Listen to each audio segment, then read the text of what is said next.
بڑا اہم بیان آیا ہے وزیر اعلیٰ خیبر پختونخوا علی امین گنڈا پور کی جانب سے. ان کے اس بیان کے اوپر مزید بات کریں گے. کیا یہ پاسبل ہے اور کیا اگر ڈیم بن جائے تو سیلاب کے مسائل حل ہو سکتے ہیں؟ ہمارے ساتھ موجود ہیں ڈاکٹر حسن عباس صاحب جو کہ ماہر ہیں آبی امور کے. ڈاکٹر صاحب بہت بہت شکریہ آپ نے ہمارے لیے وقت نکالا. علی امین گنڈا پور نے بڑا اہم بیان دیا ہے کہ کالا باغ ڈیم کی تعمیر جو ہے اس میں انہوں نے رضامندی کا اظہار کیا جبکہ پیپلز پارٹی کے تحفظات ہیں اس ڈیم کو لے کے. کیا رائے ہے آپ کی اس سلسلے میں؟ جی میرے اوپینینس پہ بڑا سمپل ہے کہ علی امین گنڈا پور صاحب نے جس بھی وجہ سے یہ بیان دیا ہے، سیاسی بیان ہے جو بھی ہے، گنڈا پور صاحب واٹر کے ایکسپرٹ نہیں ہے اور انہوں نے کسی کے کہنے پہ یہ بیان دیا اور کس نے ان سے یہ بیان دلوایا ہے اس کے بارے میں کچھ نہیں کہہ سکتا، کیونکہ جہاں تک اس ڈیم کا تعلق ہے تو یہ تو ایک ڈیڈ ہارس ہے. اس پہ تو بات کرنے کی ضرورت ہی نہیں ہے کیونکہ یہ تو ٹوٹلی انفیزیبل ہے پاکستان کے لیے ان دا کرنٹ سرکمسٹانسز. ڈیم تین مقاصد کے لیے بنتا ہے. کچھ لوگ کہتے ہیں کہ سیلاب کو کنٹرول کرتا ہے، جو کہ یہ آلموسٹ نہیں کرتا. یہ صرف چھوٹے سیلابوں کو روکتا ہے اور بڑے سیلابوں کو میگنیفائی کرتا ہے، کوئی بھی لارج ڈیم ہو جائے. تو اس لیے فلڈ کنٹرول کے لیے تو یہ ہے کوئی نہیں. دوسری چیز ہے سٹوریج کی اور تیسری چیز ہے پاور پروڈکشن کی. تو اس وقت جو ڈیم کی بجلی ہے وہ سولر پلس بیٹریز کے سولوشن سے 100 گنا مہنگی ہے. اور آپ دنیا کے بیسٹ سولر زون میں رہ رہے ہیں، تو 21ویں صدی میں آ کے ہمیں اتنی پرانی اور اتنی مہنگی ٹیکنالوجی پہ انویسٹ کرنے کی کوئی ضرورت نہیں ہے بجلی بنانے کے لیے. تو اس لیے بجلی بنانے میں بھی اس کا کوئی کردار نہیں ہے. اگر آپ دیکھیں تو آپ کا جو نیلم جیلم ڈیم جو آپ کا لیٹسٹ ہائیڈرو پاور کا ڈیم بنا ہے، اس میں 1 واٹ کو انسٹال کرنے کی جو کاسٹ ہے وہ 20,000 روپے ہے. اچھا، اس کو آپ 100 سے ضرب دے دیں تو یہ 20 لاکھ روپیہ بنتی ہے کاسٹ ایک 100 واٹ کا بلب جلانے کے لیے. آپ 20 لاکھ کا اگر سولر سسٹم لگاتے ہیں وہ کتنے بلب جلاتا ہے آپ خود اس چیز کا اندازہ کر لیں. تو اس لیے بجلی کے لیے بھی ہمیں اس کی ضرورت نہیں ہے. تیسری چیز رہ گئی سٹوریج. تو سٹوریج میں یہ مر کے 6 ملین ایکڑ فٹ پانی سٹور کرے گا، پلس انوائرمنٹ کو تباہ کرے گا، صوبوں کو لڑائے گا، ملک میں افراتفری پیدا کرے گا. ایک جو ہم آہنگی ہونی چاہیے ایک قوم کے بیچ میں، اس میں یہ خلل اندازی پیدا کرے گا. وہ اس کی ایکسٹرنیلٹیز ہیں جن کی کاسٹ اس کی جو بنانے کی کاسٹ ہے اس میں شامل نہیں ہے، وہ سوسائٹی پے کرے گی.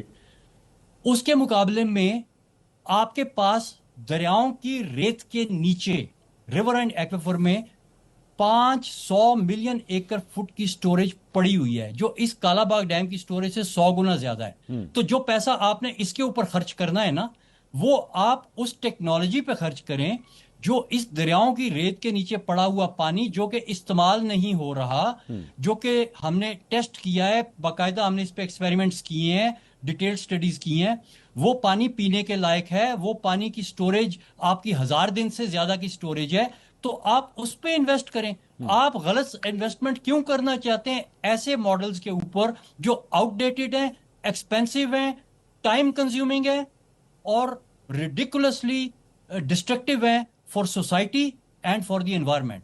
تو یہ ساری چیزیں کلائمیٹ کمپیٹیبل ہے ہی نہیں ہے. ڈیم ہم نے ابھی دیکھا انڈیا کے ڈیم سے لابھ نہیں روک سکے، ایک کے بعد دوسری ویو ان کو چھوڑنی پڑ رہی ہے. آپ کا 1992 میں آپ کے منگلا ڈیم نے کتنی بڑی فلڈ کی ویو چھوڑی تھی، اور پھر وابڈا نے 1994 میں خود رپورٹ لکھی تھی کہ یہ جو ہے یہ سیلاب سے نہیں بچا سکتے آپ کو. تو کس کھاتے میں انہوں نے یہ رپورٹ یہ کہہ دی کہ جی وہ کالا باغ ڈیم کالا باغ ڈیم؟ مجھے نہیں پتا ان کے ایڈوائزرز کون ہیں، خود وہ اس چیز کے ایکسپرٹ نہیں ہیں. جتنی تعلیم ہے اتنی بات کریں گے. میں ڈاکٹر صاحب آپ کی بات سمجھ گیا کہ dam is not the solution, لیکن ظاہری بات ہے we have to find a solution.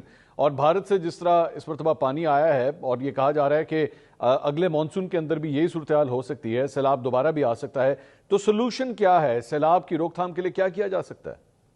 دیکھیے ڈیم تو سیدھی سی بات ہے نا، سیلاب کو نہیں روک رہے. ٹھیک ہے، روک سکتے ہوتے تو ہم نے 1992 میں روک لیا ہوتا، ہم نے 2010 کا فلڈ روک لیا ہوتا.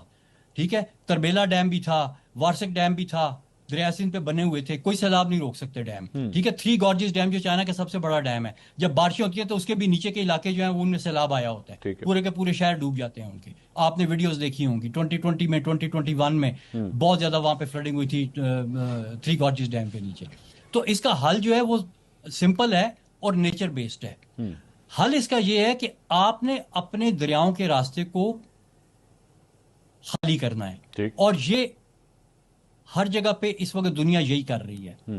آپ نے اپنے آپ کو نیچر کے ساتھ کنفارم کرنا ہے. آپ نے اپنے آپ کو سیلابز کے ساتھ ہم آہنگ کرنا ہے, اور نیچر بیس سولوشنز کے ساتھ آپ نے دریاؤں کے کوریڈورز کو مینٹین کرنا ہے. اس میں جتنی رکاوٹیں آپ نے بنائی ہوئی ہیں ان کو نکال دینا ہے اور دریا کے راستے کو کھول دینا ہے. یورپ میں مثلاً انیشیٹو چل رہا ہے روم فار دا ریور, وہ بھی یہی کر رہے ہیں. اور یہ ڈیمز اور اس طرح کے سٹرکچرز ہیں, انہوں نے ایکچولی چھوٹے سیلابوں کو روک کے بڑے سیلابوں کو میگنیفائی کیا ہے, صرف پاکستان یا ہندوستان میں نہیں, پوری دنیا میں. اور 100 سال اور میرے خیال میں 100 سے زیادہ ملکوں نے یہ چیز سیکھی ہے, اور پوری دنیا جو ہے وہ کلائمیٹ کمپیٹیبلٹی کی طرف آ رہی ہے. آپ نے ریور اینڈ کوریڈورز کو کھولنا ہے, اس میں ویٹ لینڈز کو ریسٹور کرنا ہے, اس میں فارسٹ لگانے ہیں, اس کے ساتھ اپنی اڈیپٹیشن کرنی ہے, اس کے فلڈ زونز کی مارکنگ کرنی ہے. فلڈ زونز کے لیے آپ نے رسک مینجمنٹ کے پلانز بنانے ہیں, ارلی وارننگ کے پلانز بنانے ہیں, لیٹسٹ سائنٹیفک ٹولز کو آپ نے استعمال کرنا ہے, اور اپنے آپ کو اپنے اس انوائرمنٹ کے ساتھ, ان فلڈز کے ساتھ اڈیپٹ کرنا ہے. ٹھیک. کسی زمانے میں فلڈ کنٹرول کی بات ہوتی تھی, پھر فلڈ مینجمنٹ کی بات ہوئی, آج فلڈ اڈیپٹیشن کی بات ہو رہی ہے. آپ اس قسم کے پروجیکٹس اگر بنائیں گے تو آپ کو گرین فنڈنگ سے بھی پیسہ ملے گا اور دنیا بھی آپ کے ساتھ چلے گی, اور آپ اپنی نیشن کو ڈپلومیٹیکلی پریزنٹ کریں گے دنیا کے سامنے کہ ہم دنیا کے وہ رسپانسبل سٹیزنز ہیں جو انوائرمنٹ کی فکر کر رہے ہیں.